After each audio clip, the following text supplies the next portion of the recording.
먼저 간단하게 자기소개 부탁드릴게요. 저는 이 프로젝트를 진행하는 사람의 친구고 나이는 20살이고 이름은 강민경이에요. 첫 번째 질문부터 드릴게요. 친구가 우울증 환자라는 사실을 어떻게 알게 되셨나요?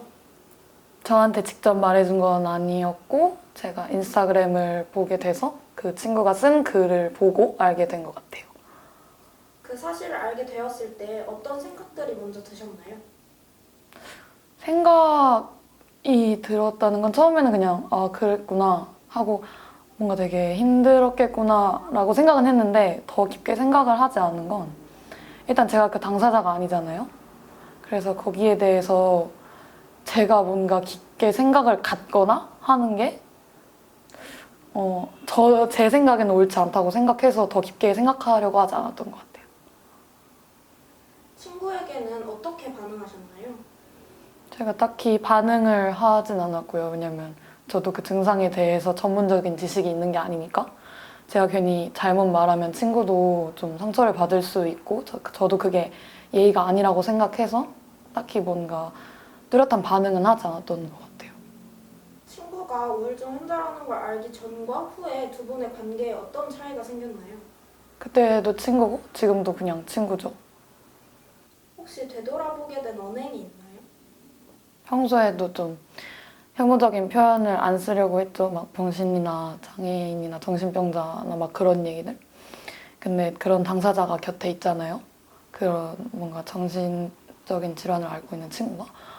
그러니까 그게 딱 쓰지 말아야겠다고 생각한 게 노래를 듣다가 막 어쩌고저쩌고 정신병 뭐 이런 가사가 있는 거예요. 근데 본인은 아무것도 모르는데 이런 걸 가사에 쓴다는 것 자체가 너무 재수가 없는 거예요. 그래가지고 그때 딱 완전히 결심을 하게 됐죠. 이거는 진짜 나쁜 말이고 정말 쓰면 안 되겠다. 만약 친구분이 먼저 티내지 않았다면 우울증이 있다는 걸 알아차릴 수 있었을 거라고 생각하시나요? 아니요. 알아차리지 못했을 것 같아요. 왜냐면 그 말을 하기 전이나 하고 나서도 뭔가 괜찮아 보이는? 그러니까 그렇게 생각하지 않을 만한 사진들을 주기적으로 올렸고 저는 그것만 봤으면 전 전혀 몰랐을 거라고 생각해요. 우울증 환자인 친구를 곁에서 볼 때 새롭게 깨달은 점이 있다면? 감정 기복이 엄청 심하다는 거? 그래서 지금 내가 봤을 때 저 친구가 되게 행복해 보이고 즐거워 보여도 다음 날은 아닐 수도 있고 그 저녁도 아닐 수도 있고 그냥 바로 전 30분 뒤라도 아닐 수 있다는 거? 친구분이 우울증이 있다는 걸 몰랐을 때 우울증 환자와 정신병동에 대해서 어떻게 생각하셨나요? 우울증 환자에 대해서는 딱히 생각한 게 없었고요. 정신병동이라는 건 솔직히 막 그 비춰지는 모습이 미디어 뭐 드라마만 봐도 그래도 정신병동에 대해서 부정적인 이미지가 더 많잖아요. 그러니까 저도 모르게 그 얘기를 들었을 때 헉하는 게 있었고 그런 식으로 생각을 했고 아 생각보다도 훨씬 더 이게 심각한 건가? 하면서 좀 부정적으로 생각했던 게 없지 않아 있는 것 같아요. 그럼 지금은 어떻게 생각하시나요? 주변에 친구들이 정신병원을 갔다 오면서 상담한 이야기들이나 뭔가 본인이 복용하고 있는 약 같은 걸 막 얘기하는 걸 봤는데 그리고 그 이후에 달라진 친구의 모습들을 많이 보는데 그런 걸 보면 그냥 그게 되게 하나의 치료였구나. 그래서 우리가 감기 걸리고 뭔가 조금만 아파도 병원 가듯이 그런 식으로 되게 편하게 갈 수 있는 그냥 하나의 병원이라고 생각하게 된 것 같아요. 친구분을 보면서 가장 마음 아팠던 적은 언제이고 그때 어떤 생각들을 하셨나요?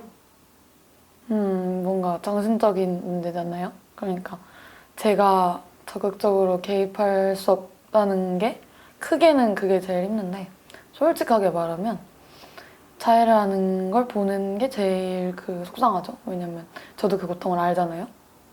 아픈 건 다 똑같으니까. 근데 그것마저도 제가 어떻게 손 쓸 수 없다는 게 가장 속상한 것 같아요. 보면. 친구분의 우울증이 완치될 거라고 생각하시나요? 이게 뭔가 완치의 개념을 솔직히 저는 모르겠거든요. 완치? 완치라는 게 사람마다 되게 다르잖아요. 누구는 완치가 됐다고 생각할 수도 있고 아니면 누구는 완치가 안 된 상태에서 그냥 자기 생활을 할 수도 있다고 생각하는 건데 제가 중요하게 생각하는 건 그러니까 완치가 중요한 건 아닌 것 같아요. 치료하는 과정에서 어떤 생각을 하고 어떤 계기로 뭔가 나아지는가? 좀 행복하게 되는가? 그런 생각을 할 수는 있는데 이게 정말 이걸 완치하기 위해서 어떤 것들을 해야지 이렇게 하면 내가 만약에 완치가 됐다고 했을 때 다시 조금 우울해지는 순간에 난 또 이게 재발한 건가? 라는 더 큰 실망? 뭔가 우울에 빠질 수 있다고 생각해서 완치에 중점을 두는 거는 저는 아니라고 생각해요. 그리고 완치가 된다고 해도 언제든지 다시 또 그럴 수 있다는 생각이 들어요. 우울증 환자의 친구로서 가장 힘든 점이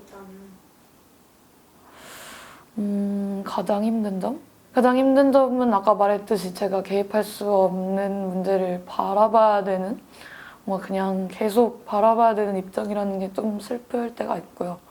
아, 그리고 좀 짜증나는 건 뭔가 어떻게 알았는지 모르겠는데 그런 소식만 듣고 아는 사람들이 있어요. 그러면은 걔 뭐 어떻대? 약간 이런 식으로 저한테 물어보거든요. 근데 솔직히 관심 없잖아요. 근데 뭔가 그런 가십에 대해서 얘기하는 게 재밌으니까 저한테 물어볼 거 아니에요? 근데 막 되게 위하는 척하고 그런 걸 겪을 때가 너무 짜증나죠. 우울증 환자를 친구로 둔 분들에게 전하고 싶은 말이 있다면 자유롭게 해주세요. 뭔가 그 당사자들보다 솔직히 힘든 사람은 없잖아요. 그러니까 그냥 그런 모습들이 조금 막 지겹게 느껴질 수도 있고 보기 힘들게 느껴질 수도 있는데 그런 고통은 겪는 거에 비하면 진짜 아무것도 아니니까 좀 이해해줬으면 하고 그리고 솔직히는 이게 들키고 싶지 않은 얘기일 수도 있고 뭔가 말하기 힘든 얘기일 수도 있는데 그걸 얘기해준 사람이 나라는 거에 대해서 생각해봤으면 좋겠어요. 그 얘기를 나한테 해줬다는 게 그 사람한테 어떤 의미를 갖고 있는지 생각해봤으면 좋겠어요. 우울증을 안고 살아가는 친구분께 하고 싶은 말이 있다면 해주세요. 솔직히는 나도 아주 이렇게 심하게는 아닌데 겪어본 적이 있고 어떤 느낌인지 대충 알아서 어떤 느낌인지 알고 그래서 어떤 얘기를 하고 싶은지도 알고 그러니까 부담을 갖지 않고 지금 하고 있는 걸 계속 했으면 좋겠어. 뭔가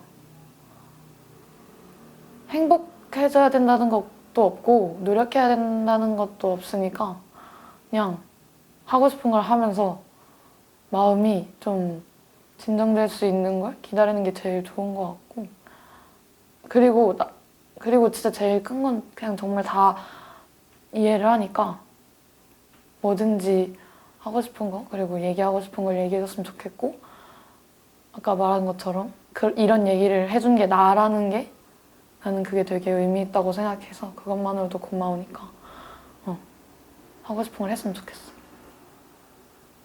우울증이 환자 의지의 문제다. 나약한 사람들이 그저 힘든 척 하는 거다. 다들 힘들다. 이렇게 말하는 분들께 한마디 전한다면? 그게 안 겪어본 사람은 몰라요. 솔직히 말하면 저도 한번 이런 경험이 있었거든요. 근데 이게 얘기를 하자면 딱 아침에 그러니까 일단 잠을 못 들고요. 새벽 3시에 자가지고 아침 5시에 일어나요. 그러고 학교 가는 8시까지 아무것도 못해요. 눈 뜨고 이불 덮고 있는데. 일어나질 못하고. 가장 제가 이게 진짜 심각하구나 느꼈던 건 침대에서 눈을 떴는데 그대로 일어나질 못하는 거예요. 제 몸이. 어디 묶여있는 것 같고 그리고 완전 돌겠는 건 그 묶여있는 걸 풀 힘이 나한테 없어요. 근데 이게 말로 하니까 쉬워 보이지 3시간 동안 눈 뜨고 아무것도 못한 채로 누워있는 게 진짜 엄청 힘들거든요. 근데 그런 상태로 또 밖에 나가면 티를 낼 수가 없으니까 나 때문에 그 분위기가 깨지는 게 좀 미안하니까 또 아닌 척 하다가 막 밥 굶고 막 걷다가도 울렁거리고 막 눈물 날 것 같고 이런 순간들이 엄청 많단 말이에요.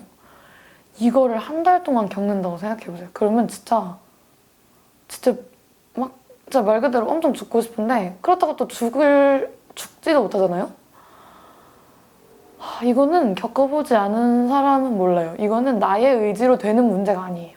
진짜로 치료를 받아야 되고 그냥 말 그대로 진짜 병인 거예요. 내가 감기를 낫겠다고 의지를 가지고 감기를 낫는 것도 아니고 뼈가 부러졌는데 의지를 가지면 뼈가 붙는 게 아니잖아요. 치료를 받고 상담을 하고 그래야 나아지는 건데 안 겪은 사람들은 모르죠. 그러니까 원래 모를 때는 조용히 하고 있는 거예요. 그게 답이에요.